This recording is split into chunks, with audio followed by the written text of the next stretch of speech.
Buenas tardes, hoy acabando ya el mes de enero, iniciamos una nueva etapa de Atenea.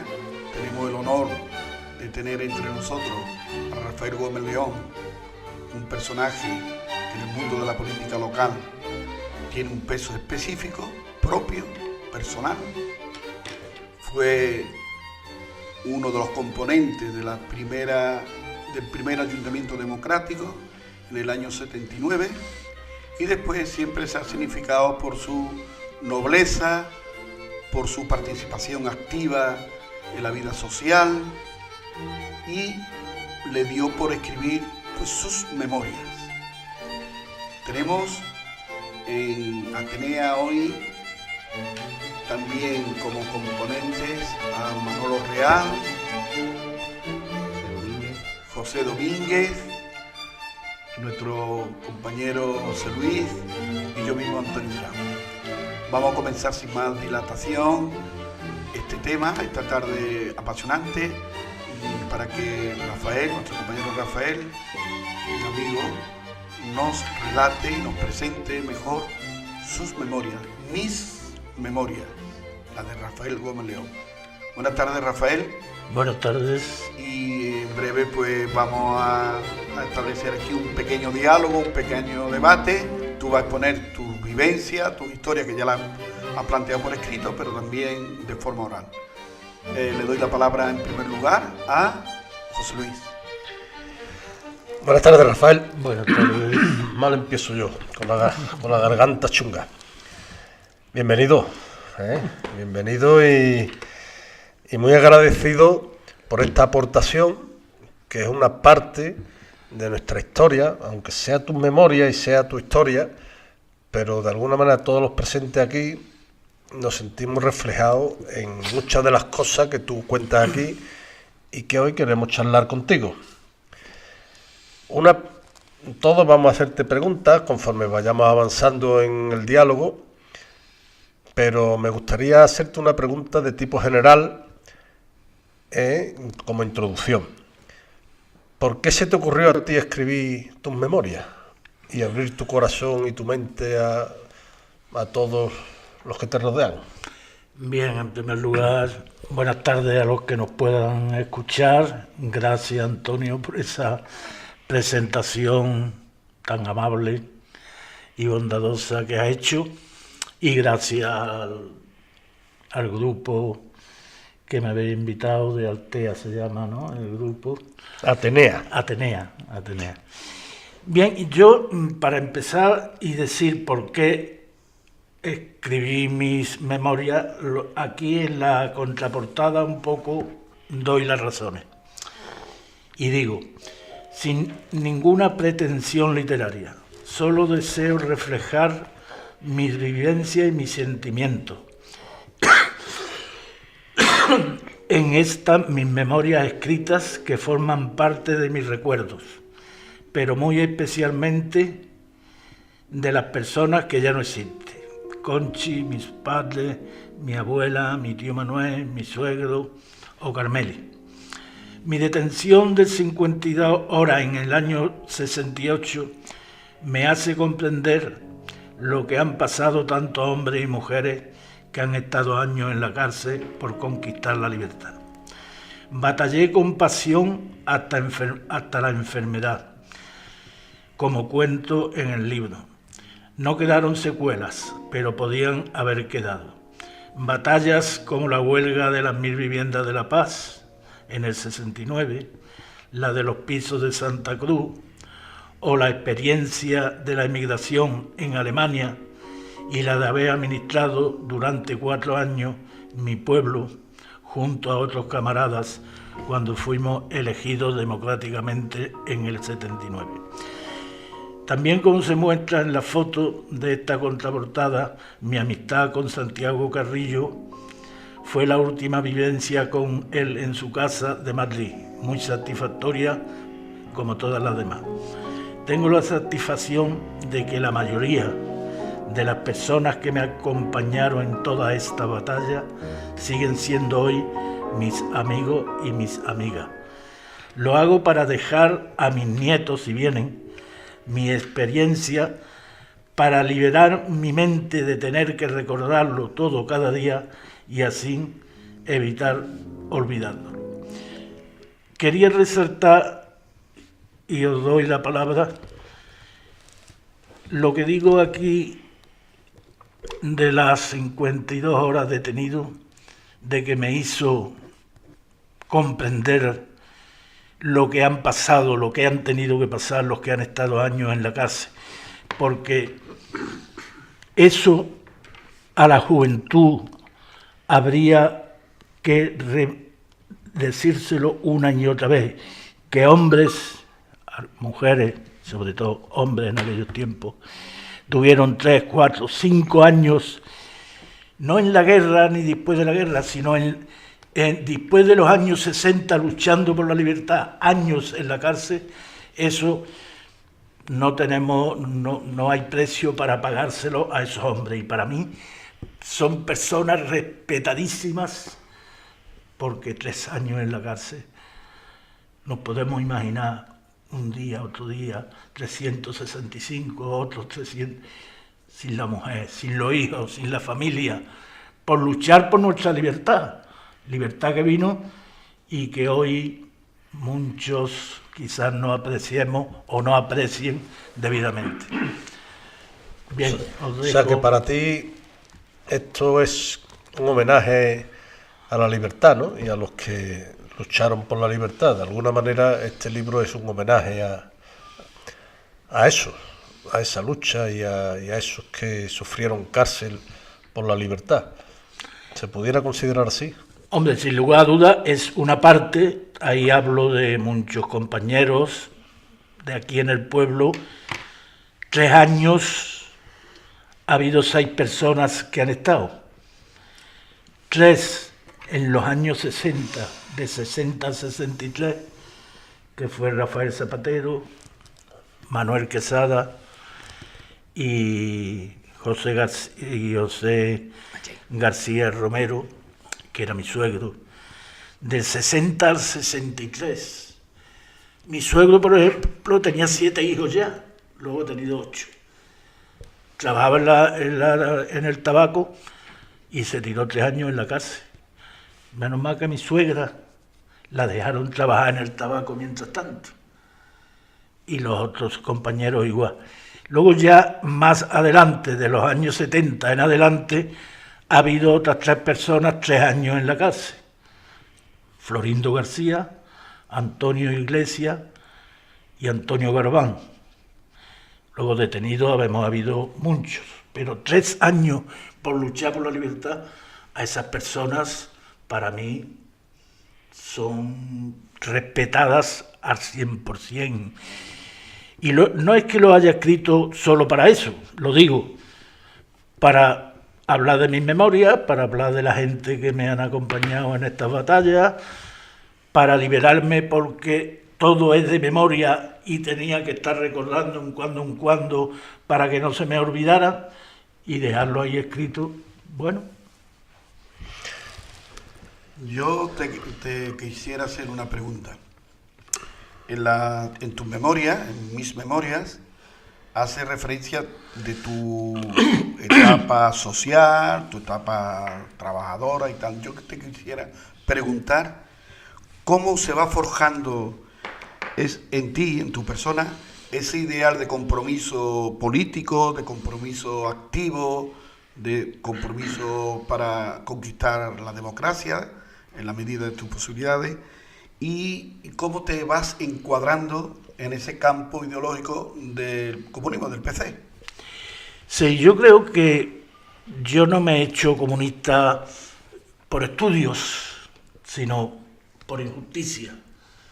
Cuento, hay una que a los 9 años me quedé sin padre, y mi padre, que estaba de encargado en los rasos de Casavaca, pues lo echaron, no le dieron un duro, y tuve que empezar a trabajar, ayudarle a mi madre. Y ahí empezaron las injusticias a partir de los 9 años en mis carnes. Luego yo me rodeaba de hombres que iban a escuchar la Pirinaica, y yo con 11 o 12 años iba con ellos, Y ahí empecé yo a ser rebelde, a ser persona, se puede hoy decir, de izquierda. Y cuando empiezo yo a militar en las Juventudes Comunistas. A los 18 años me voy a trabajar con Miguel Rico Barragán, que había mucha gente del pueblo. Lo digo también ahí, claro está. Y a los 2 meses o por ahí, Félix Barbero me dice que si quiero militar en las Juventudes Comunistas. Y le digo, hombre, por fin. Yo sabía que había organización comunista en el pueblo, pero hasta que no te captaban, no tenías posibilidad de entrar. Era clandestina y era difícil. Y ahí le dije, hombre, claro que sí, claro que sí. Bueno, y empecé a militar con 18 años. Y en el libro cuento algunas anécdotas en esos 18 años.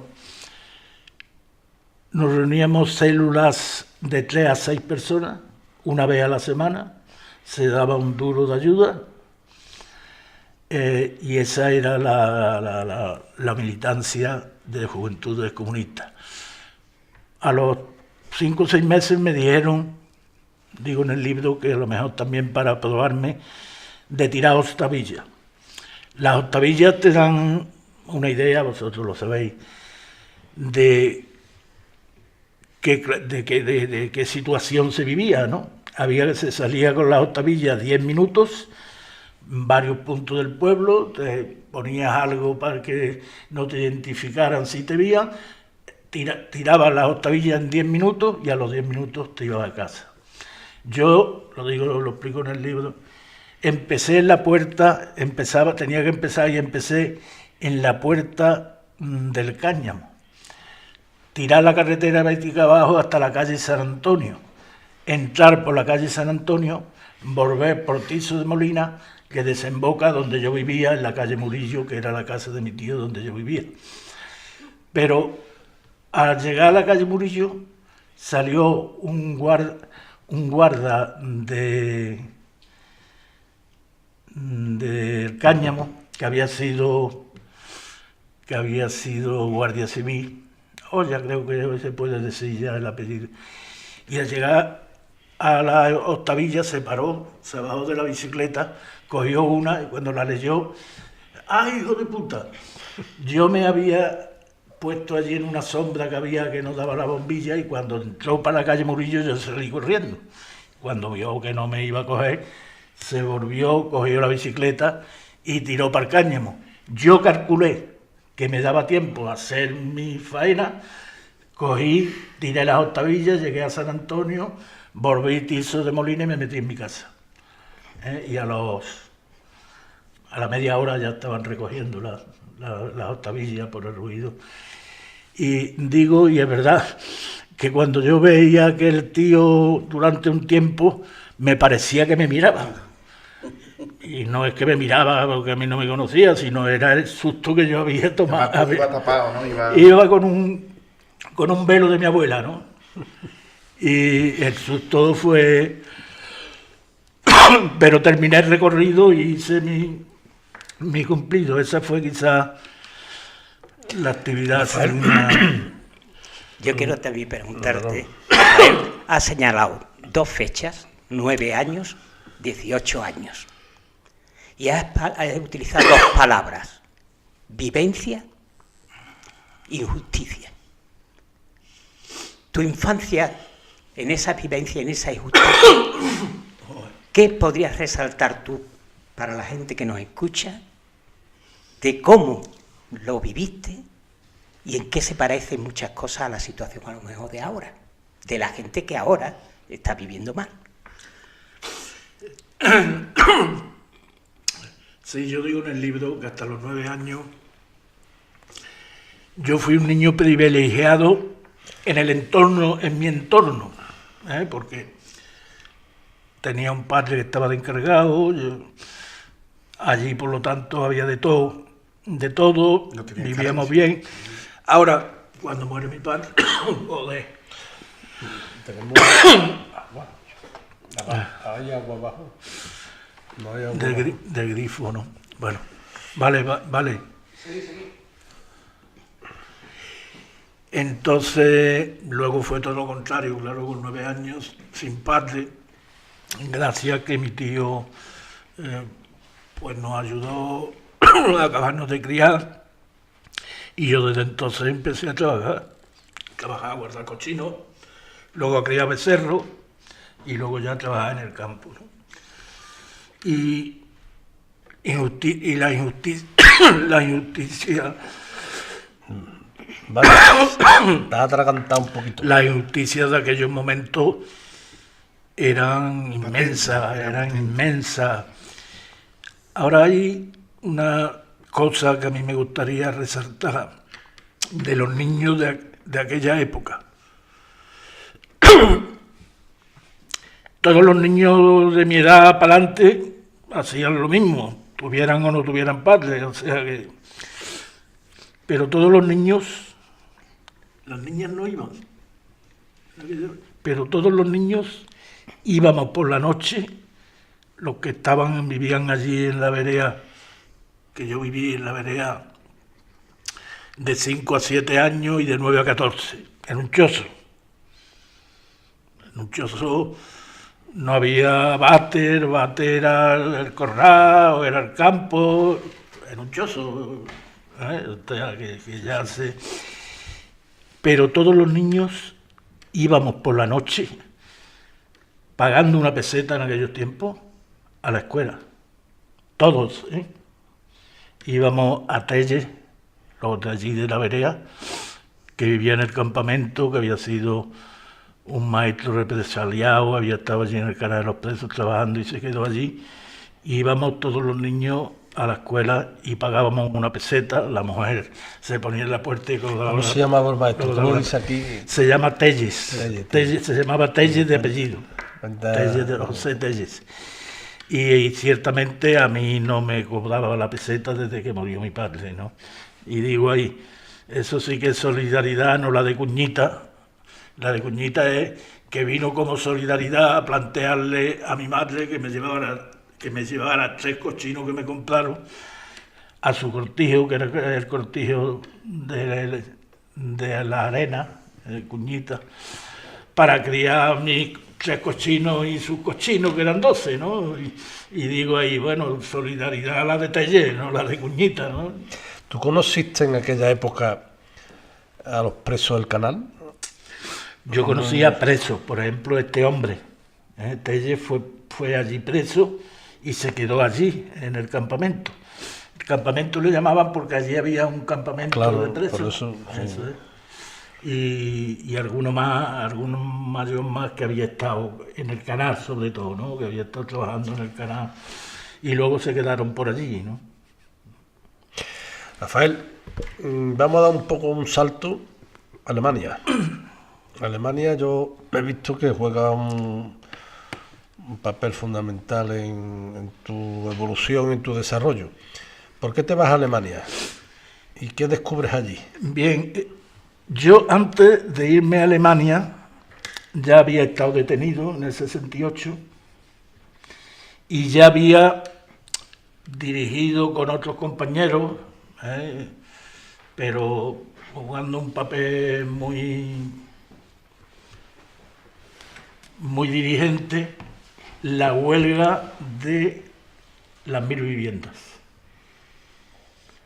que estuvimos una semana en el convento, que fue un triunfo después de muchas batallas, que en aquella época era impensable lo que ocurrió. Nos pagaron la semana y la recuperamos media semana, con horas los trabajadores, y la otra media semana la pagó la empresa. Eso fue un éxito, y recuerdo, pues, yo qué sé, anécdotas como, por ejemplo, Eugenio Sánchez, que trabajaba en Recanales, nos trajo recolección de la gente y era viceconsejero de la sección social del sindicato, 50.000 pesetas. Las mujeres del partido recogían comida para comer allí. Cuando sobraban comida, pues a los hombres que tenían hijos y tal se les daba.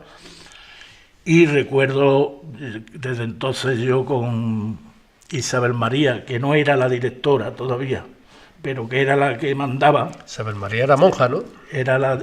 Ha sido la directora muchos años, pero en aquel momento no era todavía la directora del convento.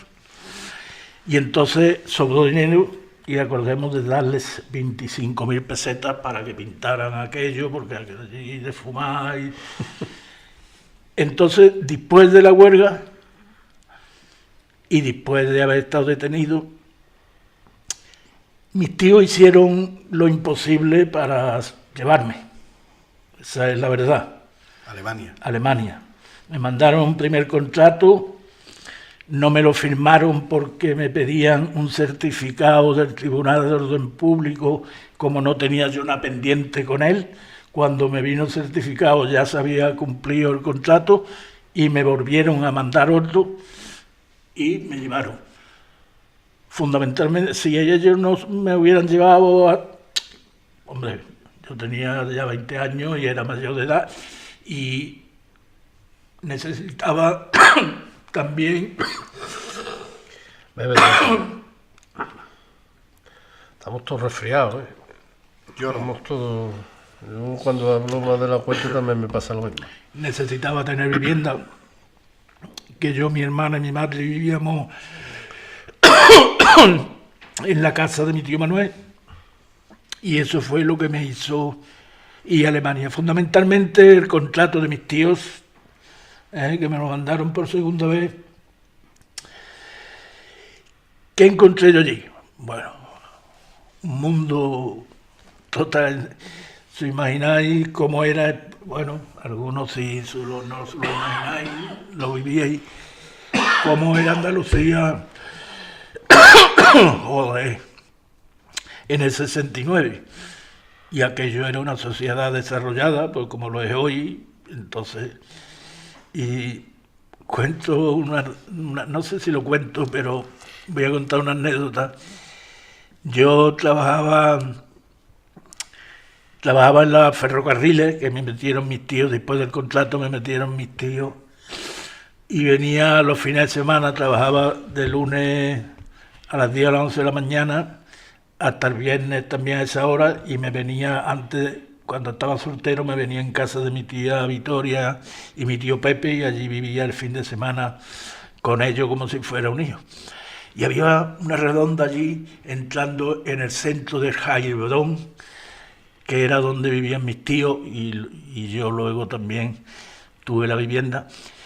Y llegaba yo allí los viernes, y había una había una helada. Esto ahora puede parecer una tontería, pero bueno, había una helada y flores allí. Y yo decía, ¿y estos artistas cómo crean estas flores aquí, ¿no? Y aquello yo no se lo pregunté a nadie, no sé si es que me daba. Pero un lunes que no fui al trabajo por enfermedad, me voy para abajo y me los veo metiendo macetitas y quitando macetitas. Digo, caray, así cualquiera, ¿no? Pero bueno, aquello a mí jamás había visto yo un invernadero. Pero, Rafael, a lo que tú has dicho, ¿no? Te tuviste que ir porque aquí había falta de trabajo. Espérate, que te voy a terminar. No, después, las condiciones laborales de aquí no eran nada allí. Tercero, has dicho tú la necesidad de tener una vivienda y que ganar para ello, ¿no? Claro. Ese choque de civilización, de condiciones de trabajo, de condiciones, ¿cómo la viviste? Sí, trabajo en aquel momento había. Yo estaba trabajando, aquí estaban haciendo las 1000 viviendas, pero se ganaba para comer. Se ganaba en aquellos tiempos los albañiles 1.200 pesetas a la semana y los peones 900. Y efectivamente, una vivienda no te podías tú... Y entonces esa fue la razón. Me costó 6 años, estuve 6 años y medio allí y conseguí, la conocéis, creo, toda la vivienda. Me hice una buena vivienda. La Conchi estuvo 6 años y medio y la Conchi 4. Me nació allí Yolanda.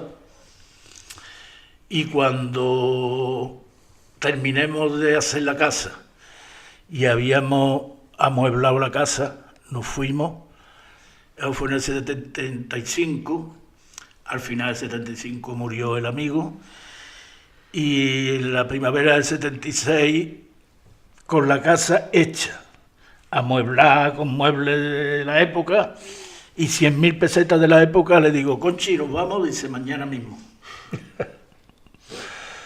Oye, ante aquella experiencia de inmigración y la situación que se está dando aquí, que ahora los que emigran de España son precisamente los estudiantes para tener puestos de trabajo fuera, los que están viniendo también son estudiantes, y los que vienen de Europa aquí a España son directivos de empresas que son los que se llevan el dinero. ¿Eso cómo lo ves tú ahora con respecto a esas actuaciones que se está viendo, que se está proclamando de que los inmigrantes que vienen, pues que nos quitan el trabajo, los inmigrantes que vienen no sé qué, no sé cuánto? Mira, yo lo cuento ahí, al mes de estar allí, me pusieron, como ponía albañil, me pusieron a hacer algo de albañilería allí, y a las 2 horas por ahí volvió el encargado, que era un tío muy grande y que trataba de manera a los emigrantes, sobre todo a los italianos de Cerdeña, a los turcos, los trataba sin... Y claro, no hice lo que me dijo y me cogió del cuello y cogí un hierro, salí detrás de él. Era una fábrica reformada. Sí, lo cuento. Una fábrica muy grande de haber construido máquinas de tren, y la estaba reformando Mercedes. Y había muchos italianos, pero ya jóvenes, por allí por los montajes, y los italianos jóvenes, ¡dale España, dale España! Bueno, cuando pasó aquello, me llamó el ingeniero jefe, que chapurreaba el italiano. Y eso no es bueno, digo, no bueno, a mí me ha cogido pero lo mato. Bueno, me fui para la obra y digo, ya debía estar en España. Yo de alguna manera relajado, porque digo, bueno, mira, ya ves, porque los 6 primeros meses allí en Alemania, si no hubieran estado mis tíos, no lo hubiera aguantado, ¿eh? Y aquel tío tan grande en su tierra, siendo encargado a los dos días, vino diciendo, tú mi amigo, tú mi amigo. Aquello a mí me quedó como un hombre en su tierra, encargado, viene a pedirme perdón. Seguramente el ingeniero lo había dicho, pero aquello me impresionó mucho. Y lo digo en el libro, ojalá tratáramos a los emigrantes como nos trataron los alemanes a los españoles. Es verdad, vivían muchos españoles en barracas, pero el que entraba en una fábrica tenía los mismos derechos como peón que los peones alemanes. Yo, en mi trabajo, que habíamos unos 30 y tantos, la mitad españoles y la mitad alemanes, yo tenía los mismos derechos que los alemanes. Había alemanes que tenían especialidad, pero el que era peón hacía lo mismo que yo, y yo lo mismo que él. Eso es mi experiencia y en general de todo el mundo. La gente entraba allí en una fábrica, entraba como peón, ganaba como el peón alemán. Hombre, si tenía 20 años tendría... Pero no había discriminación en ese sentido. Y el trato también parece ser que era bueno, ¿no? O la imagen que nos hacemos aquí de que maltrataban o trataban mal. Por ejemplo, nosotros empecemos a organizar allí un centro cultural recreativo y de momento el ayuntamiento nos dio un local. Nos dio un local para que... Y formábamos jaleo, como es normal, sobre todo en el segundo. Después nos cambiaron a otro y había allí una familia y formábamos jaleo como forman los españoles. Pero no tuvimos ningún problema y tuvimos siempre, bueno, todavía creo que lo tiene, tuvimos siempre un centro, un local del ayuntamiento para tener nuestras actividades culturales, musicales, de juego. Antonio. Sí, Rafael, en tu periodo de migración en Alemania, ¿tuvisteis contacto allí con compañeros o camaradas comunistas, porque se supone que en el exilio, pues como se vivía en libertad, pues las ideas podían fluir con más rapidez que como sucedían aquí, ¿no? Sí, allí había un grupo del Partido Comunista Alemán y teníamos O contacto. del Partido Comunista del Partido Comunista en España, una célula española. Allí. Eso es, allí hicimos una organización de españoles que habíamos al principio 6 o 7 y luego sobre unos 20 y teníamos contacto con el Partido Comunista Alemán. Me parece que se llamaba al revés. Alemán comunista, cambiaron el nombre por aquello de la guerra, pero vamos, el Partido Comunista Alemán, teníamos contacto, tal contacto, eran muy prosoviéticos, por supuesto, por cierto, y fue Brezhnev a Bonn, que es donde estaba entonces la capital de Alemania Federal, y organizaron un tren y fuimos nosotros también, los españoles con los alemanes, allí a recibir a Brezhnev, ¿no? Y luego, en el 24 aniversario de la República Democrática Alemana, que fue en el año 74, creo, invitaron a una delegación de allí, de Heilbronn, a Dresden, que es le llaman la ciudad quemada porque fue la última que bombardearon y los alemanes nos invitaron a nosotros y fuimos entre los 14 que iba la delegación, fuimos 3 españoles y estuvimos en la República Democrática Alemana una semana, allí a bombo y platillo. Tú cuentas en el libro que fuisteis en autobuses a París, ¿no? Claro, una convención, claro, del Partido Comunista Francés o algo de esto. No. En el 71, el Partido Comunista de España organizó un mitin de toda la inmigración en París, en el Parque de Montreuil. Intervino Dolores, Santiago y un diputado francés, Dolores Ibarruri, la pasionaria, y Santiago Carrillo, y un diputado francés que había estado aquí en la Guerra Civil, que hablaba español, muy bajito, no recuerdo el nombre, pero que era muy popular aquí en España porque había estado en la Guerra Civil. Y estuvimos allí vi yo a varias gente del pueblo, me los encontré allí. Digo que, por ejemplo, Polonio, que vive en Brenes y que tengo el compromiso de llevarle los libros, me invitó a ir a la fiesta de la Humanité. De la Humanité, periódico del Partido. Y coincidió con mi vuelta de aquel año. Y lleguemos a su casa, estuvimos toda la noche en la fiesta de la Humanité, espectacular, aquello de grande, allí en un campo.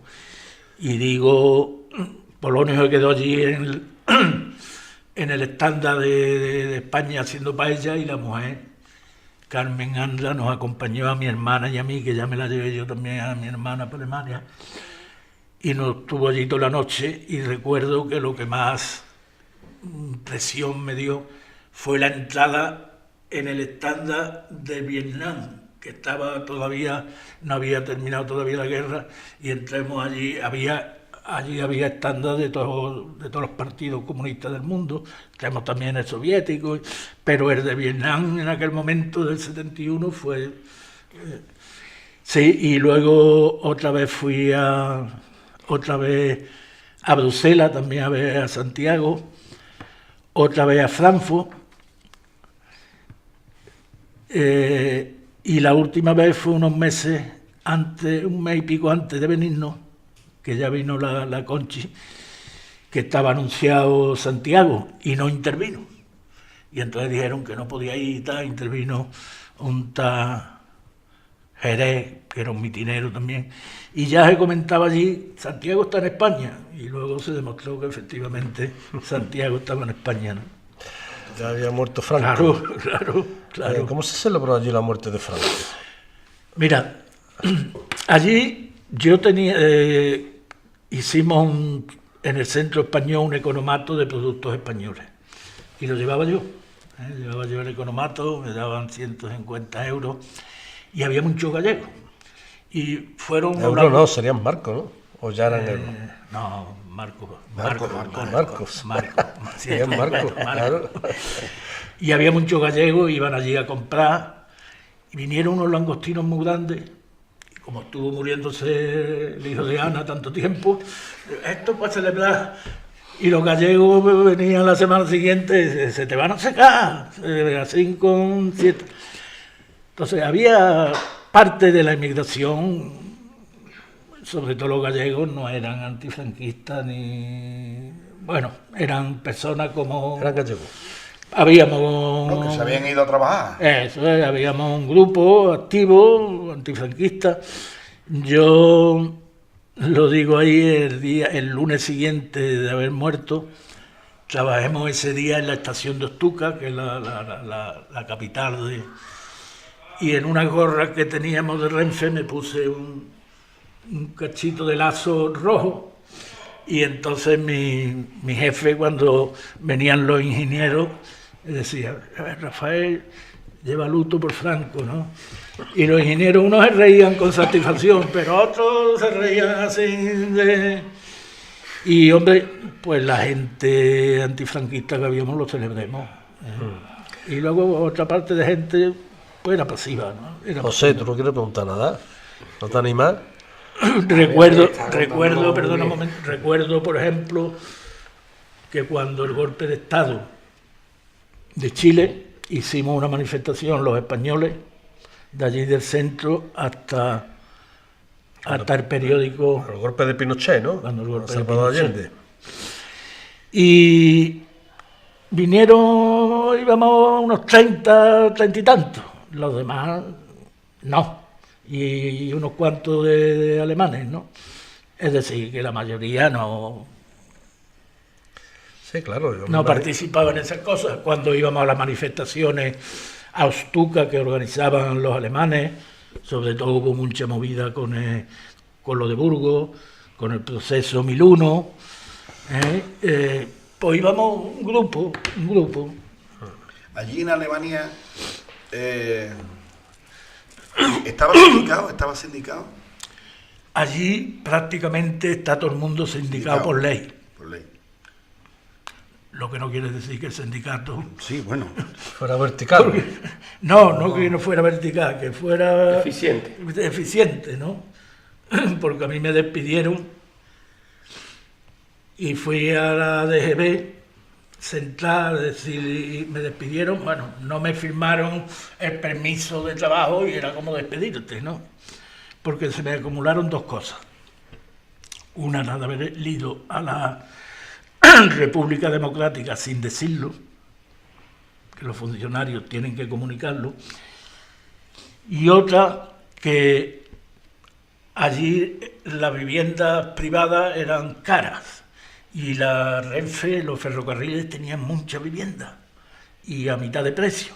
Y yo no conseguía una vivienda ni para Dios, ¿no? A los vagones casa que hablas tú aquí. Eso es. No, los vagones casa es donde vivíamos los trabajadores.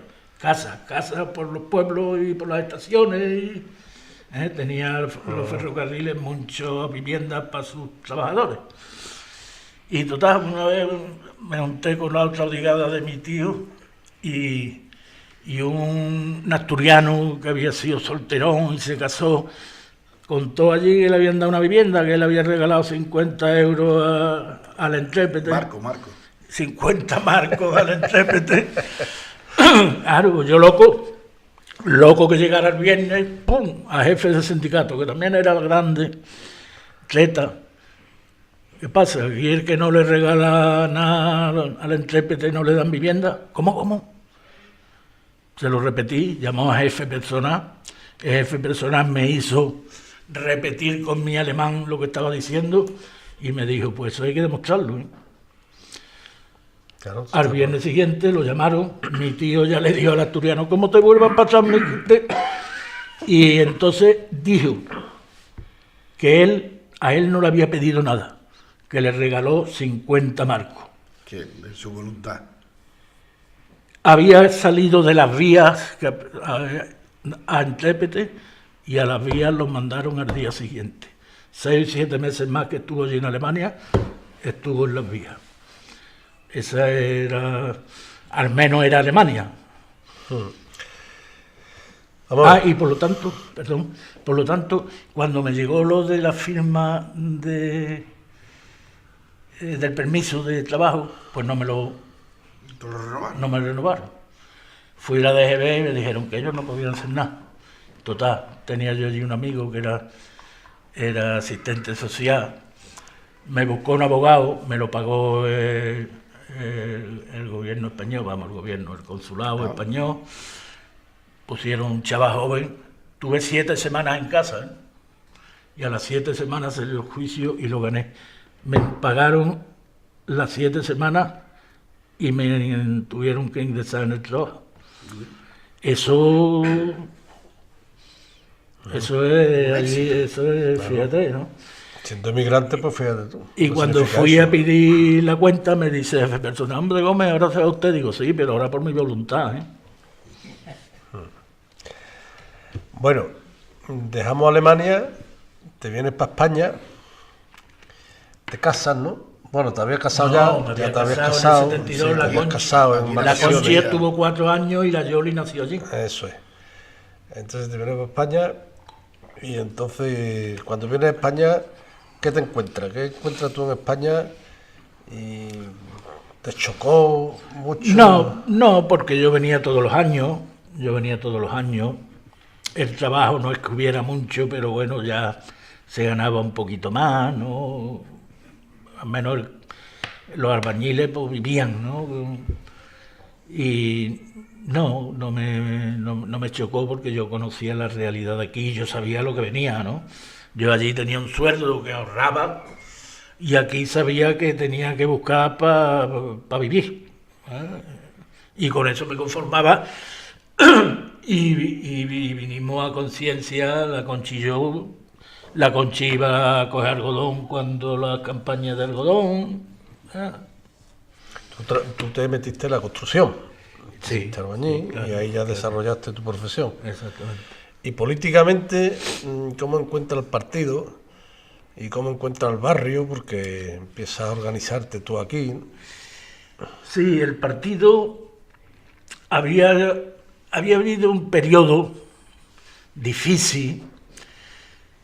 La gente más destacada habían ido a la cárcel como Antonio Iglesias, como Garbán, y había estado ahí con un grupo de militantes, Alvarado, Perlito, y cuando yo vengo se incorpora alguna gente, por ejemplo, Llorén, que era un hombre de una claridad de análisis enorme, pero había estado allí, pero no había...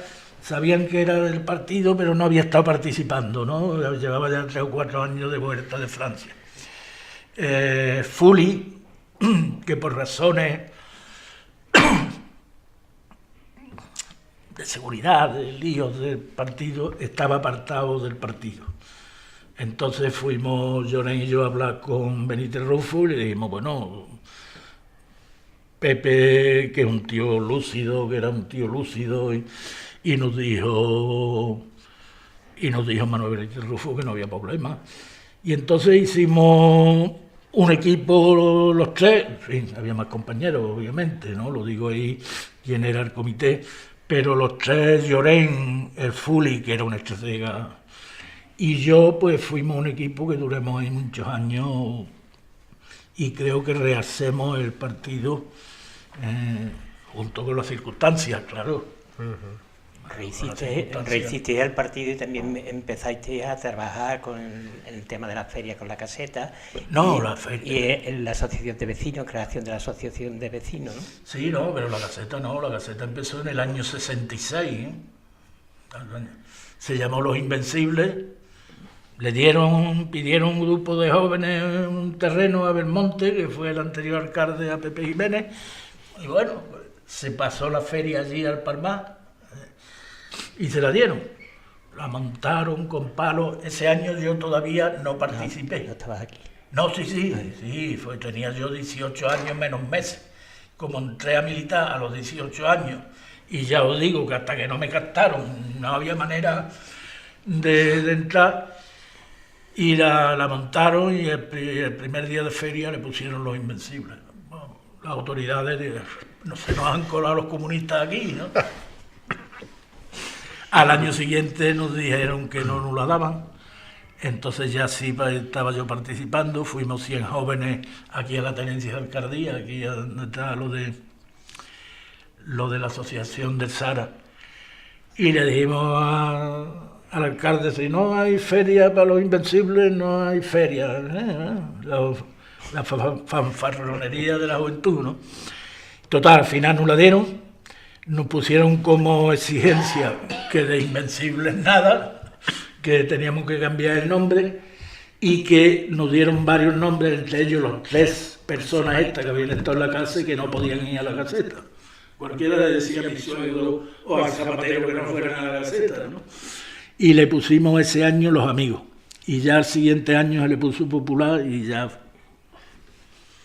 ¿Qué misión tenía la caseta de feria entonces? Hombre, la caseta de feria aquí en el barrio era clandestina, ¿no? No era clandestina, es que eso, si yo digo que ya habíamos, antes de legalizar el PC, habíamos arrendado un local y teníamos un local, eso era una parcela de democracia que se consiguió. Y ya sabían que era el Partido Comunista, y ya pues lo permitían. Venían comunistas de toda la provincia o ayudarnos, y el objetivo era eso, una parcela de libertad y recaudar dinero para los presos. Recuerdo una anécdota, cuando nombraron a Pepe Jiménez, no sé si fue en la segunda feria o Pepe Jiménez era el último alcalde que tuvo el ayuntamiento franquista. Pues vino el gobernador civil, Utrera Molina, que fue el que lo puso, y empezó a visitar todas las casetas, y claro, tenía que ir también a la Popular, ¿no? Y en todas las casetas, pues os podéis imaginar, llegaban, le ponían gambas, y allí pues pidieron un plato gamba y una botella de fino, y Carmelo Camisón, que estaba en la barra, hizo como a todo el mundo, apuntó lo que valía con una tiza. Yo no lo vi, pero me lo cuentan los que estaban allí delante, ¿no? Cómo echó manos para pagar. Son anécdotas, pero fíjate, ¿no? El gobernador civil allí sabiendo que estaba en la caseta comunista y que no lo invitaban, ¿no? Bueno, vienes aquí, te encarrila otra vez, te encardina otra vez en el Partido Comunista, empiezas a reorganizarlo, y de ahí sale la asociación de vecinos, ¿no? Tomáis como resolución el crearlas, por lo menos así lo planteas tú en el libro, que una de las estrategias del partido fue poner en movimiento todas las asociaciones de vecinos. ¿Cómo se pone en marcha la asociación de vecinos aquí en San José? Bien, a mí Llorén era el responsable político, el Fuli de organización y yo de movimientos sociales, ¿no? Entonces había experiencias ya en Sevilla, por ejemplo la de Bellavista, era la pionera de las asociaciones, que era Baloso el presidente y alcalde de barrio, y empezó a crearse asociaciones en los barrios más activos de Sevilla, y entonces pues nos planteamos hacerla aquí. Entonces invitemos al PSOE, a la OA y nosotros mismos, hicimos 2 reuniones en la azotea de mi casa. Digo ahí que los que vinieron del PSOE, que fue Julián Chía y Pedraza, Ramón Barragán por la OA, y Manolo se incorporó. Manolo no, a esas reuniones no estuvo, ¿no? Entonces creemos una comisión para hacer los estatutos, para copiar los estatutos de otros sitios, en realidad. Y Manolo, el cura, nos planteó de presentarlos en la iglesia. Lo presentamos en la iglesia, llena, abarrotada, yo creo que la vez que ha tenido más gente. Me acuerdo de aquel acto. Algunos militantes nuestros no estaban muy de acuerdo en que se hubiera hecho allí, ¿no? Algunos sectarios así. Y luego pues hicimos las elecciones a las 2 o 3 semanas, en las que ya salió Manolo Urcura, Felicia, Carmeli, en fin, todos los que... Y el PSOE, Ramón Barragán también decidió que no estaba en la directiva, pero salió de la OA, pues salió Felicia, salió Manolo Urcura, Carmeli. Y el PSOE dijo que decidió que no se presentaba. El PSOE no participó en la asociación de vecinos nunca, ¿verdad? No, nada más que en las primeras elecciones y en la comisión para hacer los estatutos. ¿Qué actividad parece que había un planteamiento ahí de que estando ya la representación municipal por partidos, ya no era necesaria la asociación de vecinos, ¿no? Sí, bueno, si entramos, vamos a ver. ¿O se fueron la mayoría de la gente que estaba en los movimientos sociales? No, es que yo creo que por inercia, mira, no hemos llegado al ayuntamiento, pero bueno, cuento esto. Nosotros, el tema de participación lo llevemos al ayuntamiento, al primer ayuntamiento, con mucha pasión. Por ejemplo, los plenos, que no podía la gente hablar en los plenos, no pueden, ¿no? Pero hacíamos un pleno extraordinario sin secretario en la tenencia de alcaldía y se debatía el orden del día. Íbamos a los barrios a hablar de las cosas del ayuntamiento. Pero la verdad es que nos aburrimos. ¿Por qué? Porque durante un tiempo, pero al poco tiempo ya solo iban los mismos, unos cuantos de la OA, unos cuantos del PC y poco más. Y no la participación, bueno, y vemos que era el principio de lo que la gente es. La gente pasaba de participar y entonces... cerremos aquello, pero vamos, tuvimos más de un año haciendo ese proceso de participación de la gente, ¿no? Y la asociación de vecinos, que se dedicaba fundamentalmente a los problemas de la calle, del bache, esas cosas desaparecieron con el ayuntamiento democrático. Y no habrían las asociaciones de vecinos creado una estructura cultural o de otra manera, y eso se fue yendo para abajo, y en nuestro pueblo, en algunos sitios, sigue existiendo la asociación de vecinos, pero en nuestro pueblo, desgraciadamente, poquito a poco se fue... Yo me acuerdo de la asociación de vecinos de las semanas culturales. Hay que ver que éramos capaces de organizar una semana entera de actos culturales. Así es.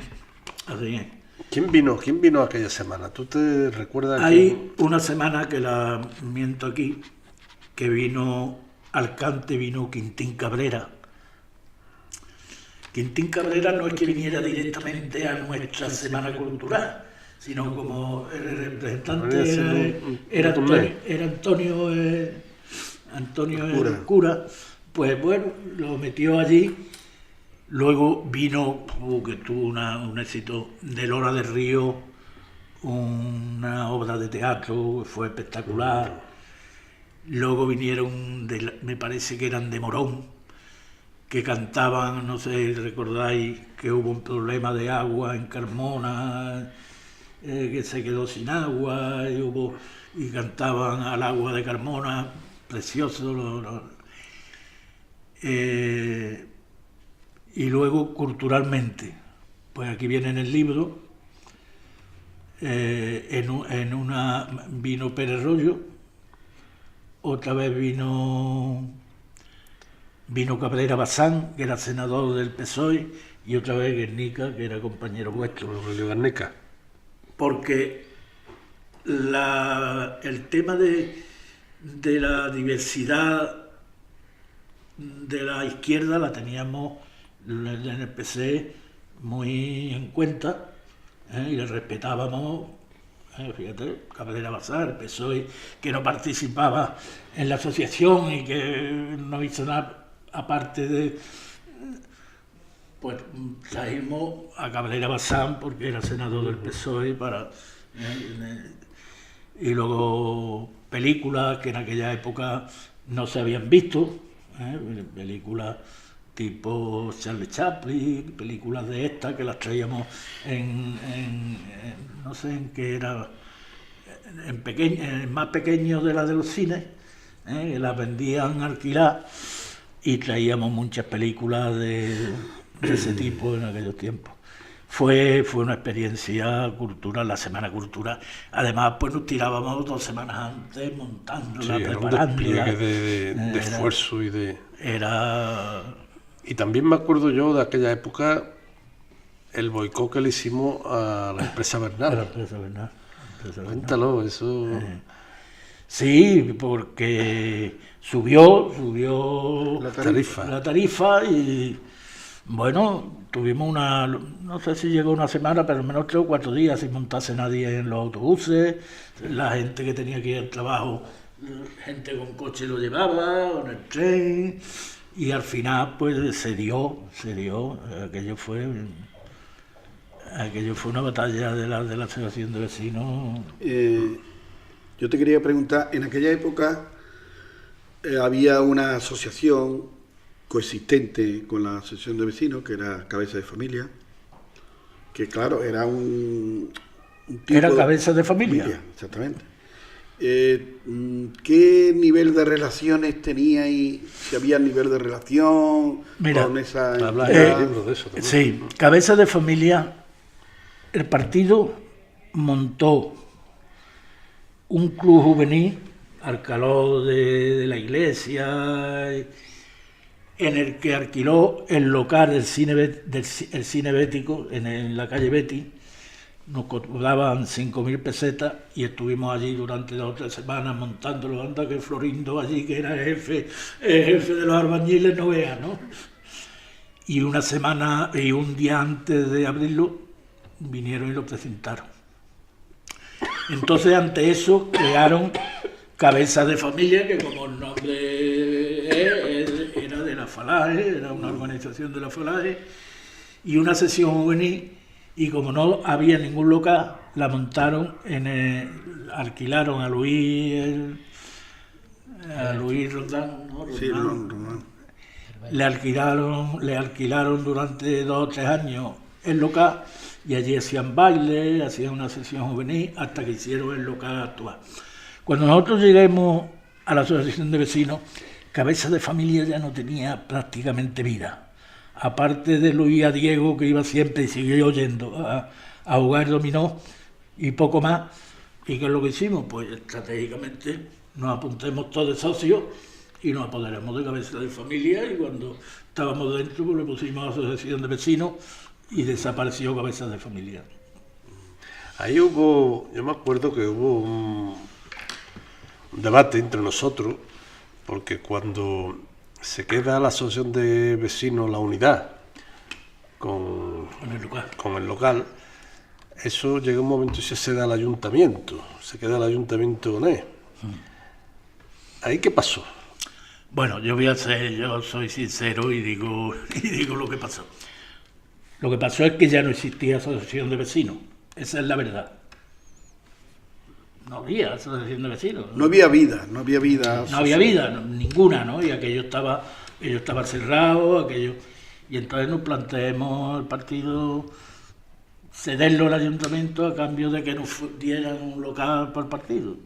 Así de claro, que nos dieron a medio hacer, que lo tuvimos que acabar de hacer nosotros, el local que tuvimos ya como PT en las Malvinas, ¿no? Y vamos, Carmeli estuvo de acuerdo, que además estaba en el partido, y eso fue lo que pasó. Se le cedió, la asociación de vecinos siguió con la caseta. Hubo 2 años que no la montó, se le cedía a Antonio el cura, y un año nos planteó de comprárnosla y daba 200.000 pesetas. Y Carmeli, que es muy pura, dijo que no, que eso de vender, y no cogimos las 200.000 pesetas, y al final, otro año, pues nos la quitaron también la caseta de la asociación de vecinos porque no se montaba, ¿no? Triste final de... Rafa, y anterior a estar en la asociación, ¿no teníais otro local del partido? No, de la asociación de vecinos. Sí. ¿No dices que una vez que dejáis la asociación para que os den un local, anteriormente teníais otro? Arrendado, el de mi tío Pepe, Vale. Mi tío Pepe, Vale. que lo teníamos desde el 76, al final del 76. ¿En esa permuta no se hizo algo cuando se creó la asociación de mujeres? Cuando nosotros entremos en el PSOE, pues el local lo entreguemos al ayuntamiento, que era del ayuntamiento, y el ayuntamiento se lo cedió ya arreglado, que lo hicimos el PT, ya arreglado se lo dio a las mujeres. Bueno, damos un saltito más, porque nos quedan todavía 2 o 3 capítulos. Sí, a ver si vamos a aburrir a José Luis. El técnico hace su labor. Tú si quieres preguntar, que tú eres más joven, que quieras hacer preguntas... Él Yo aprendo. Él está aquí en la foto. Está aquí en la foto. Está aquí en la foto, en los brazos de tu madre. Y de su padre. De su madre, no, de su madre, no de su madre. Sí. Damos un salto más y nos metemos en el ayuntamiento. Se presentan las elecciones del 79 y entráis en el ayuntamiento. ¿Qué supuso esa entrada en el ayuntamiento para ti personalmente? Porque estamos hablando de tus memorias. Hombre, aquello era ilusionante. A mí me nació el más chico el 1 de mayo a las 10 de la mañana en el hospital y a las 12 estaba yo en el Prado en la manifestación. Vi al niño y le digo, Conchi, me voy a la manifestación. Esa era la situación al ayuntamiento. Era emocionante. Yo me liberaron.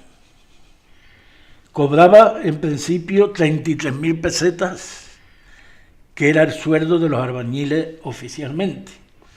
Pero yo me había venido de trabajar por cuenta con Pataleto y otro que ganaba al mes 70, 80.000 pesetas por cuenta. Pero yo teniendo para comer, que más o menos tiraba para adelante, no me importaba en absoluto, porque aquello era una pasión, aquello era...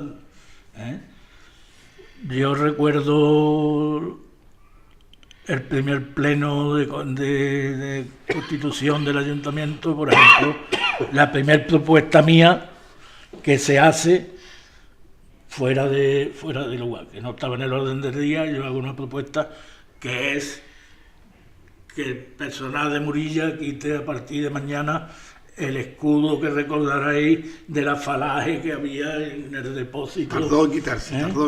Claro, es que además no había medios, que no creas tú que le fue fácil ahí de quitarlo, ¿no? Y con mucha pasión, o sea... Tú ibas en el puesto 2, ¿no? Yo iba en el puesto 2, yo he ido 3 veces en las elecciones en el puesto 2. 2 veces en el PC y una en el PT, que solo salió Antonio, la tercera. Y nos encontramos, es que tú, hombre, Antonio también se acuerda ya, pero el pueblo que nosotros nos encontramos, que este ayuntamiento se encontró, eso, qué pena que no hubiera vídeo en aquella época y sería un documento tremendo. La de montones de basura de estiércol que había en los sifones de Brenes. En la calle, en la Golondrina. En la calle Ecija existe un parque. Hicimos un parque. Y entonces lo primero que hicimos, y el arroyo, que estaba medio el canalillo de abajo de estiércol, nos tiramos más de un mes con una grúa limpiándolo, y la limpieza de toda esa basura, que el ayuntamiento además no tenía un duro, eran 80, entramos con 60 millones de pesetas de presupuesto y salimos con 80 y tantos de pesetas, No, 80 millones, hombre. Sí, Aquí habla de 300.000 pesetas en... No. Está hablando del presupuesto. El presupuesto. Y la limpieza del pueblo, junto con los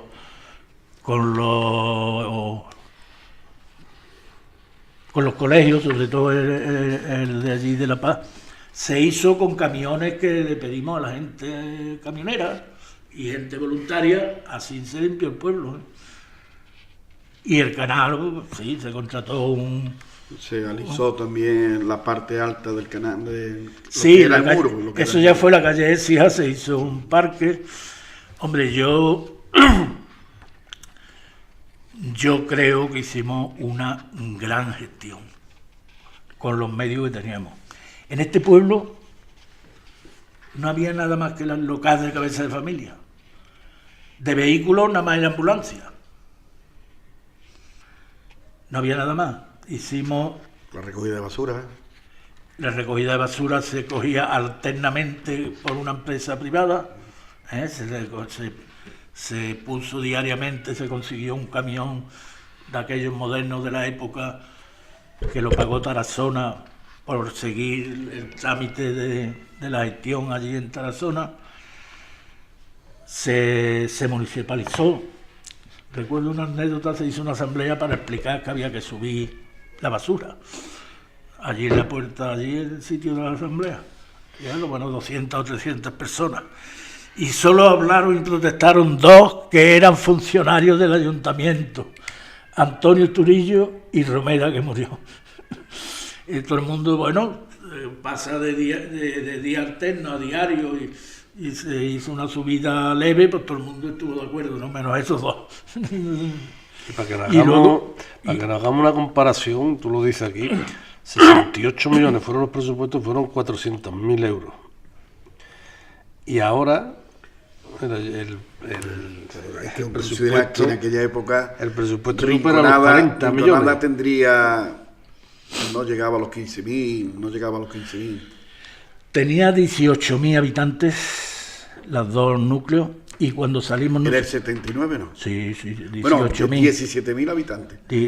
18, y cuando terminó la legislatura había ya 20, que pasemos un tramo de ingresos del Estado, a partir de 20.000 era el ingreso mayor y lo conseguimos nosotros un año, ¿no?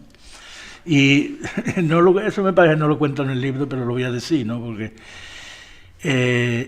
se quedaron muchas deudas a gente, entre ellos al que recogía la basura, y el gobierno hizo un decreto, unas inversiones para pagar a esa gente. Para pagar a proveedores. A proveedores, y mandaron dinero, y a uno de los proveedores se le pagó, esa era la costumbre, y fue y nos dio 1.000 duros, Caballero y a mí.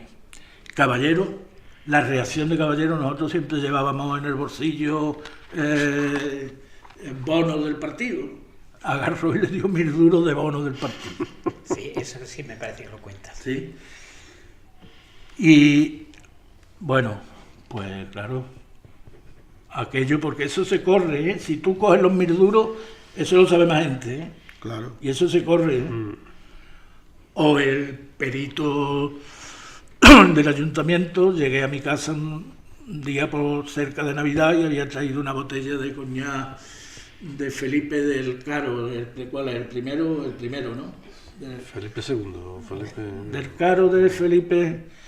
Y bueno, yo la cogí y me la llevé a la local del partido y allí no la bebimos. Eso también se enteró el perito. Y fui a pedirle cuenta al día siguiente. Oye, Quintanilla era el perito. La costumbre, y ya tú haces en un acto, lo dejas claro y no siguen intentando de comprarte, ¿eh? Ahora, si lo cogemos aquellos 1.000 duros, y si yo al perito le digo muchas gracias por la botella, pues al año siguiente me trae otra botella, ¿no? Oye, ¿por qué no? Ahí en el libro habla, también Antonio me lo aclaró a mí, lo de la permuta de la cabaña para el proyecto del cáñamo y todo esto. Cuéntalo y acláralo porque es un tema que yo lo tengo confuso. ¿Qué fue la permuta esa de la cabaña con el cáñamo? ¿Cómo fue aquello?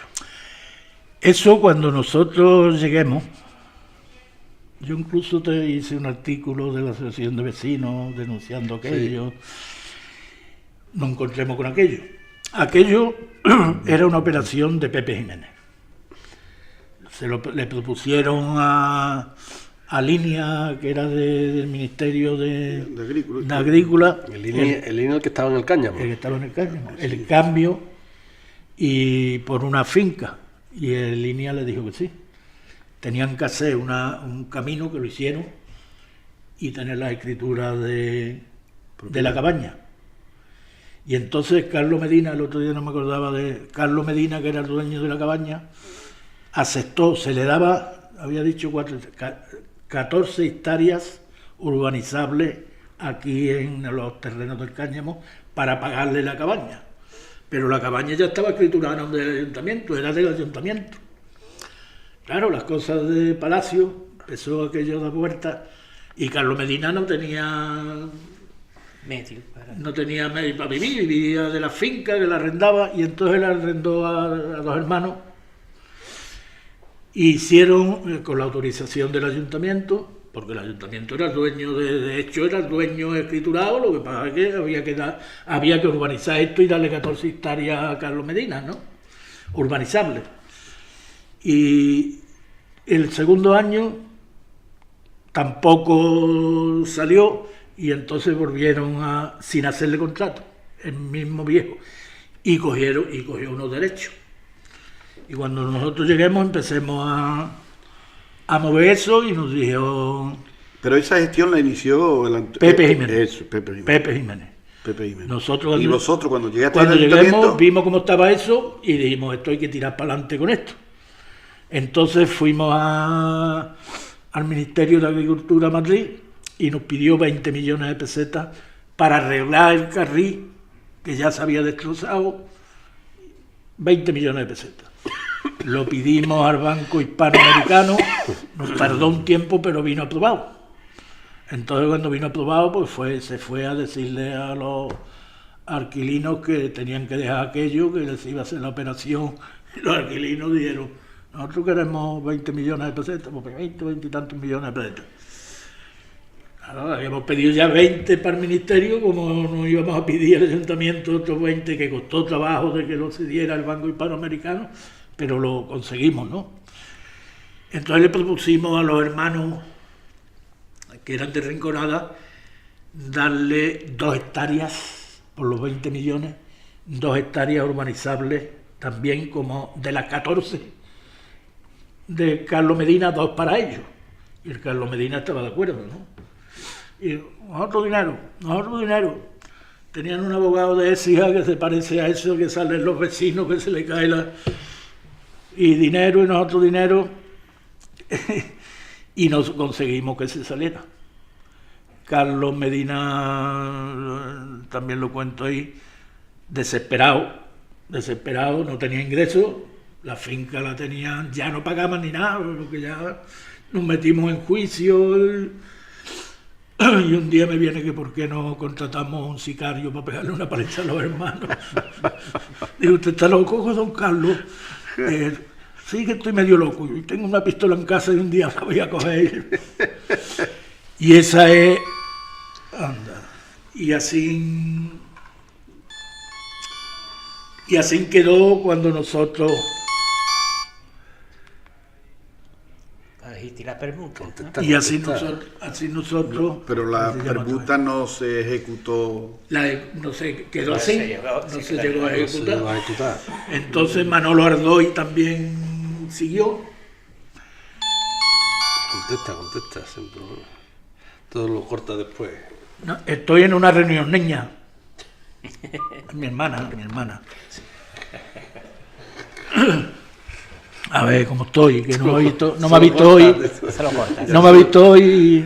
Eso lo corta. No tiene que cortar. Y continuó con la gestión. Eso es, el gobierno de Ardoy. Continuó Ardoy, tampoco lo consiguió. Y luego, no sé si en la primera legislatura o en la segunda de Enrique Abad, la primera de Enrique, lo consiguió. ¿Cómo? Carranza se quedó con las 14 hectáreas urbanizables, que es todo lo que hizo ahí. El 8 donde tú vives, ¿no? Donde tú vives enfrente. Claro. Lo que ¿No era fue el cáñamo. mocho? ¿Carranza no fue lo del mocho? Todo el cáñamo. Todo el cáñamo. Entonces Carranza le compró las 14 hectáreas a Carlos Medina.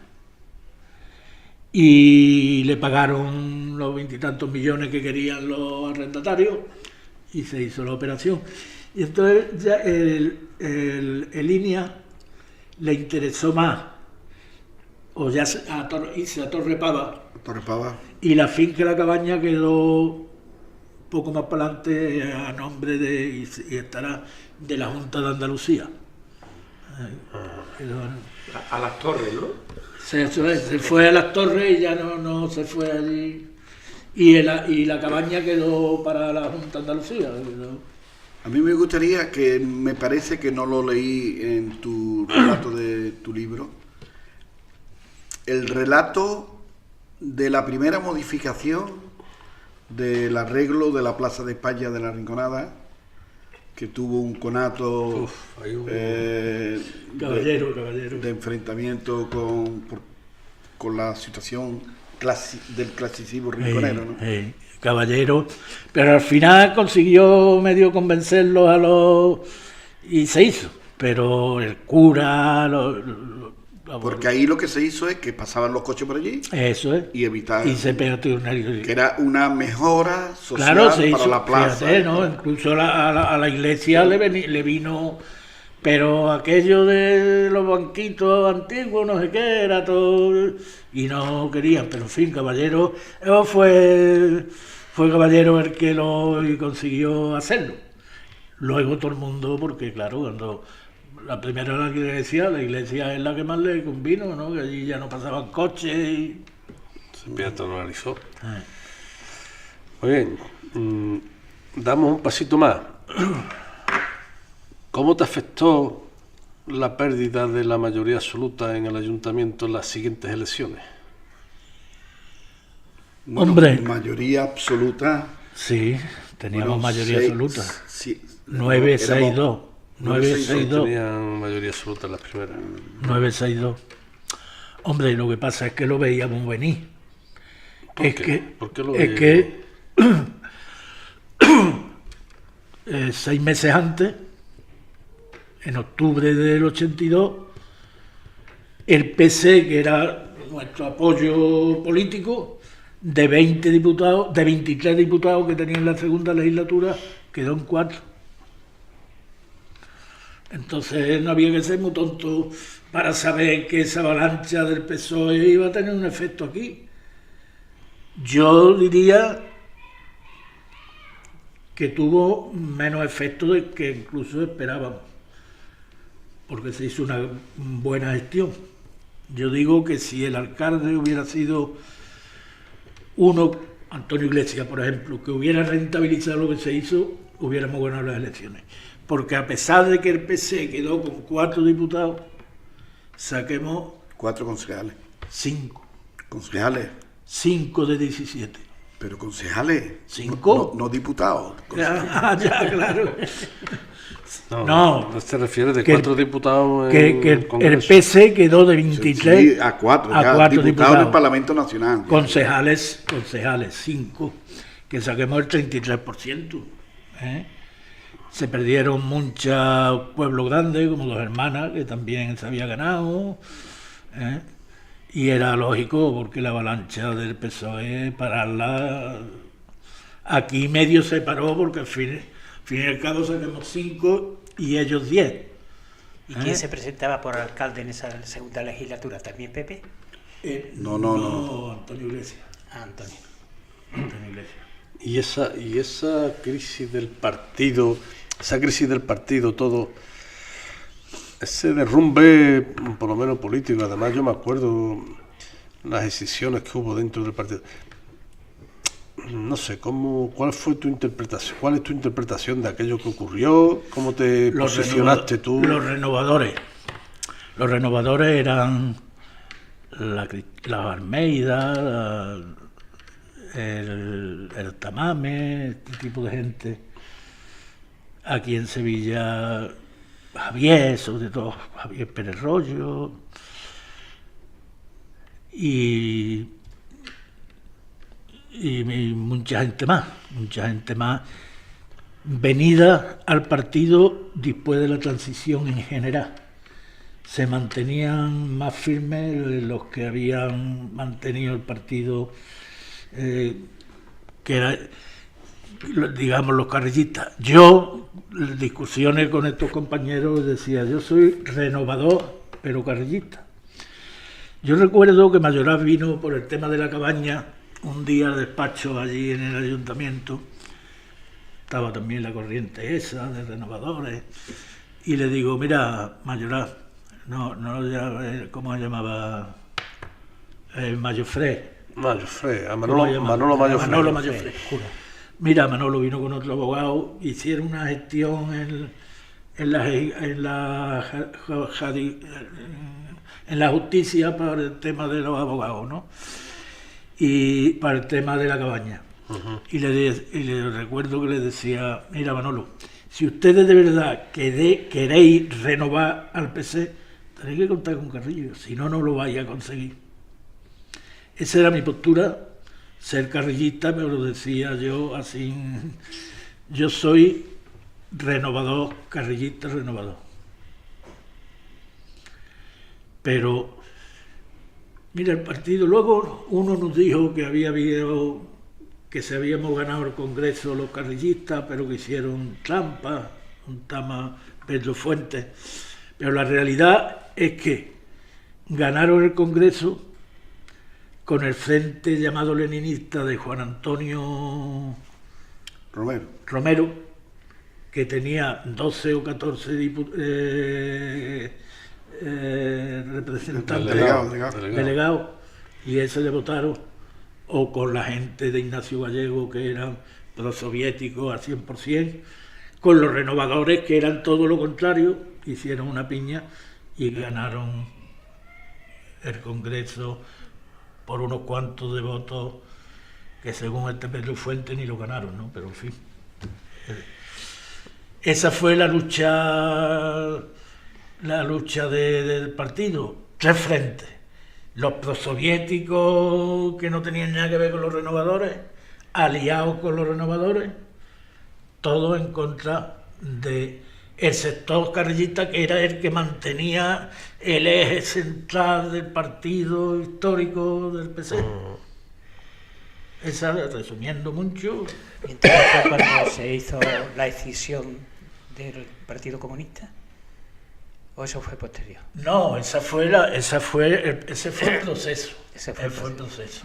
Después de ese proceso, cuando ganaron el Congreso, echaron a 18 miembros del Comité Central, encabezado por Carrillo, el hijo de Carrillo,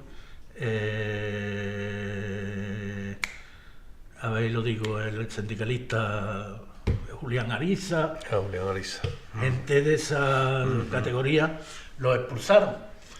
Y nos expulsaron. Aquí en el pueblo en concreto, a mí me expulsaron, te lo dije un día a Javier Aristo. Yo no te expulsé de concejal, digo, no, de concejal no, porque no pudiste, pero mandate una circular diciendo que Rafael Persa, Manolo Caballero, Antonio Iglesias y Rafael Gómez ya no representábamos al PC, que solo lo representaba José Mayén, y una carta que recibimos todos los militantes del pueblo diciendo que la agrupación se deshacía y que el que quisiera seguir siendo militante fuera a recoger el carnet a la calle Benito Pérez Galdós, que montaron una oficina encabezada, siendo secretario general el Pepe Castro, ¿no? Esa fue la realidad, ¿no? Fue una expulsión que ellos le llamaron autoexpulsión, pero no, fue una expulsión con todos sus apellidos, a mí por 2 veces, como concejal, y un día que era entonces Aristo, el secretario general, digo, a mí me echaste 2 veces, Javier. No, sí, de concejal no te eché yo. No. Digo, claro que no, me echaste de concejal porque no podía. Pero diste orden a la secretaría de que ya no representábamos los 4 al PC. Esa fue la realidad la división venía por los acontecimientos anteriores, por 3 frentes en el partido: los prosoviéticos, los eurocomunistas y los renovadores. ¿Y entonces fue cuando incorporaste al Partido Socialista? No, el Partido Comunista socialista fue mucho después. Hicimos un partidito que se llamó PT. Sí. Movimiento Comunista. No, primero en Mesa por los comunistas. Y claro, al ver que eso no tenía, al ver que no tenía futuro y la llegada de Gorbachov a la perestroika, se abrió ahí un proceso, un tiempo que parecía que la unidad de socialistas y comunistas era posible con la llegada de Gorbachov. Pero al irse a pique Gorbachov, pues nos fuimos a pique todos los demás. Bueno, yo creo que vamos a ir concluyendo, ya son las 8:30. Tu balance final de toda esta trayectoria, porque tú has vivido, digamos, desde la clandestinidad hasta los momentos más dulces, digamos, Claro, de... sí, cuando ganó las elecciones, claro. Claro, los momentos más dulces, hasta yo creo que los momentos más sufridores para ti, como fue la descomposición y la desconfiguración del Partido Comunista, que yo creo que eso... Yo creo que a todo el mundo a todos los que estaban ahí dentro. Está claro. Yo cuento una... ¿Ahí es cuando surge tu crisis anímica? No, eso ahora después lo cuento. Yo cuento ahí que en aquella situación, en una feria, cuando ya estábamos en el PSOE, que fue el año 91, vinieron estos amigos míos que menciono, vinieron a la boda, que los había yo metido en el partido, que vivía en Castro de Río, uno de ellos era concejal de Izquierda Unida, y vinieron a la feria. Nos juntemos los 2 matrimonios, la Conchi y yo, y mi hermana, y empezaron a darme leña. ¿Que por qué no te había metido tu jefe? ¿No? Bueno, hasta tal punto me pusieron, incluso mi hermana, que era no capillita, pero... Y pegué un puñetazo en la mesa. ¿Qué pasa? ¿Tú también eres más comunista que yo? ¿Tú que vas a San Benito a llevarle velas para que...? Eso es tradición.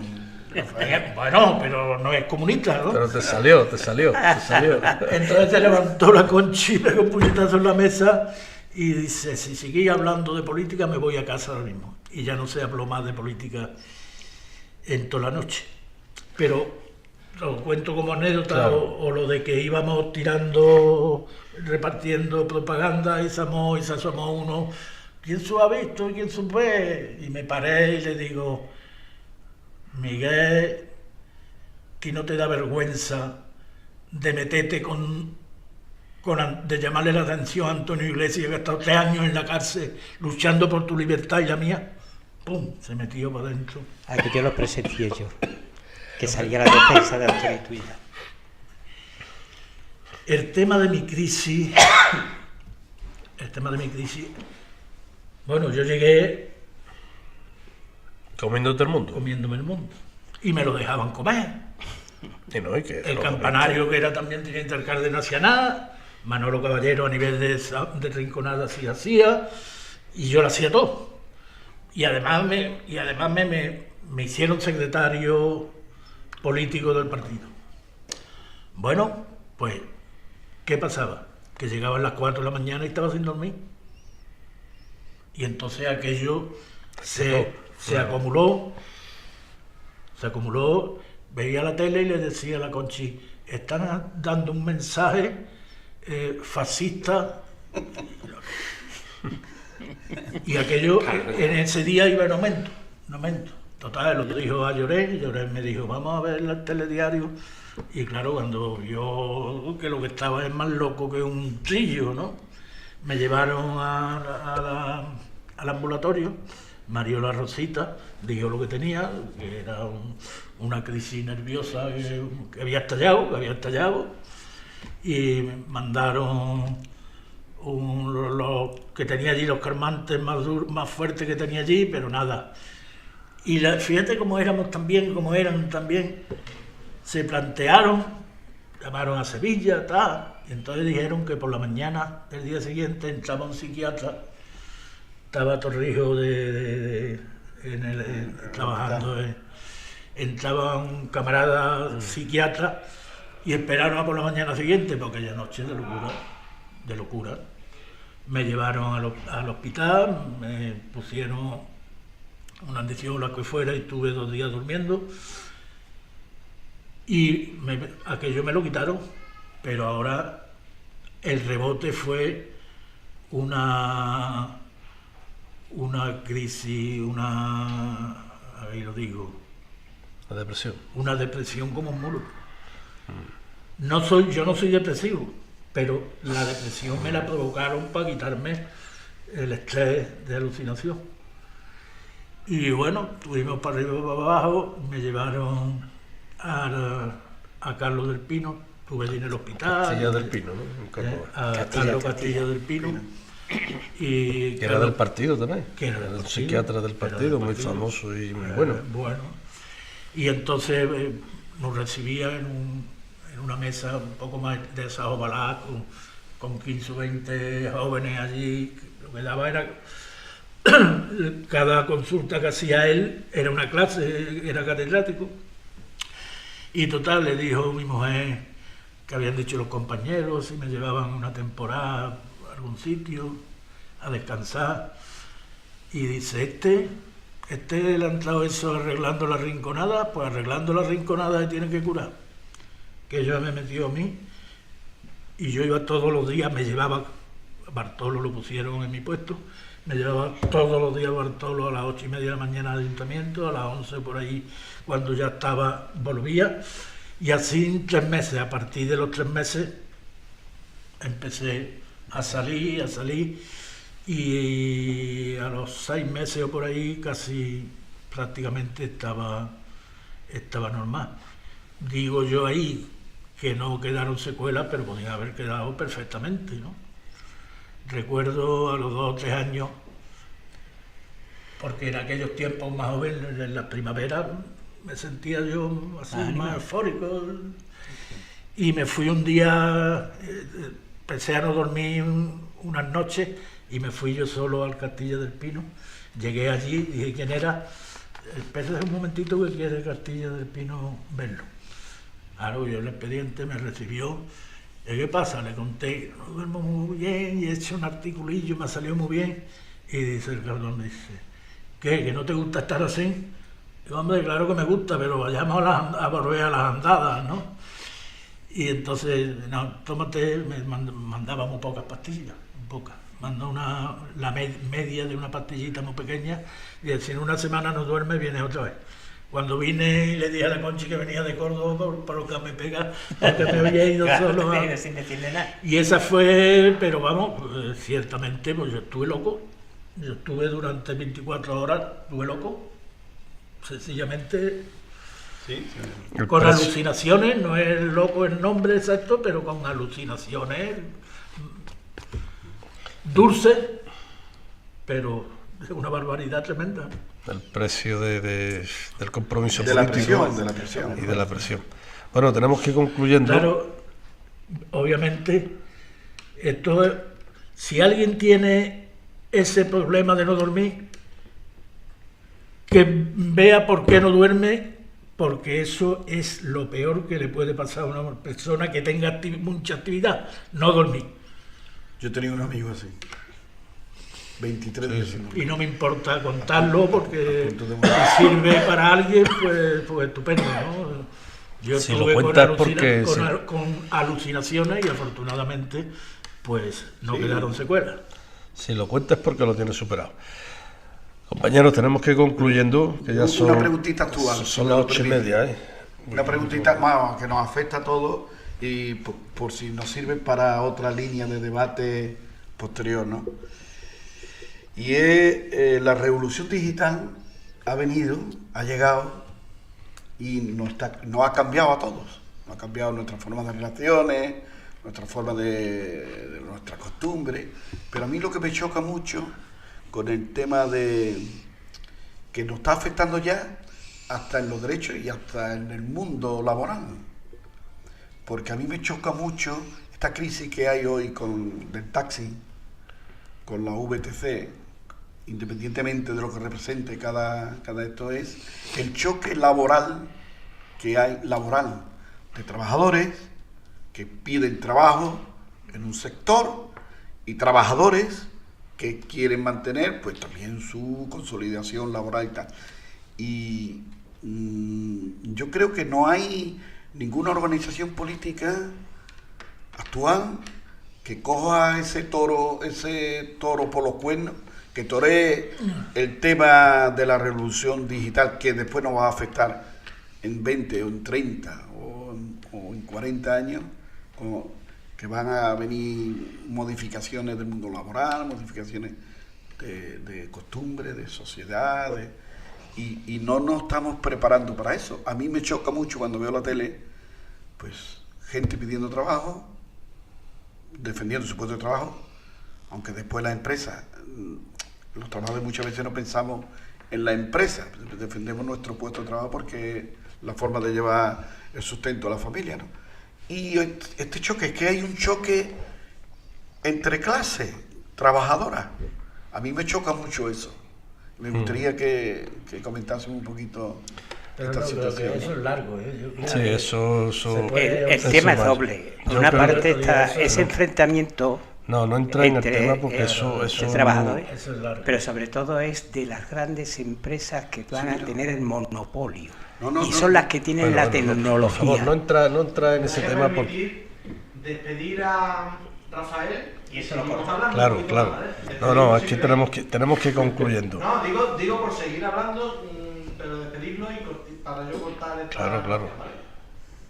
Rafael, balance final de tus memorias y si puedes hacer un mensaje de futuro para la gente que nos puede escuchar, para la gente que te tiene a ti como referente por tu testimonio de vida, tu historia. Hombre, yo sobre todo las 5 personas que escriben en el libro es para mí impresionante. Mi hija, Manolo Cura, Manolo Caballero, Antonio Iglesias. Tenía pensado de haber leído la de María Isabel, porque es algo impresionante para mí, ella como cristiana y las cosas que dice de mí, ¿no? María Isabel. Eso le quiero agradecer. Luego es que se dieron unas relaciones muy buenas entre la parroquia, la renovación del concilio con los nuevos planteamientos democráticos. Claro, yo digo ahí, como pretencioso, y bueno, que igual la avenida de Francisco es preparando el terreno, la iglesia que es muy vieja y no sabia, para el futuro sociedad que vendrá, porque yo estoy convencido que esta sociedad tiene que saltar por los aires. Este capitalismo salvaje, este capitalismo, aparte, además de no dar de comer a una parte del mundo, a la miseria de una parte del mundo, en esta parte de rico, que el 50% de jóvenes estén parados, esto tiene que estallar. Ese que es un conflicto, pero tendrán que ver más el de Francia. Y yo digo que igual se está preparando la Iglesia para esa nueva sociedad, o en todo caso, bienvenido Francisco a las críticas del capitalismo salvaje. Yo estoy convencido que no lo voy a ver, pero esta sociedad capitalista salvaje que están montando hoy en día tendrá que estallar por los aires, sin lugar a dudas. Es imposible que se mantenga decenios y decenios. A lo mejor un decenio sí, pero ojo a Francia con los chalecos, que ahí hay de todo, de izquierda, de derecha, juventud que no está de acuerdo. Pues de eso puede estallar mucho, en la juventud, que están dormidas, que no se levantan a votar, pero que están hasta los mismos huevos de esta sociedad. Sí. Muy bien, aquí lo dejamos. Muchas gracias, Rafael, por dejarnos tus memorias por tu testimonio. Gracias a vosotros. He disfrutado muchísimo y este mensaje final dice, si vosotros no habláis, hablarán las piedras. Decía, pues eso está ocurriendo. Gracias, Rafael. A ustedes. Venga.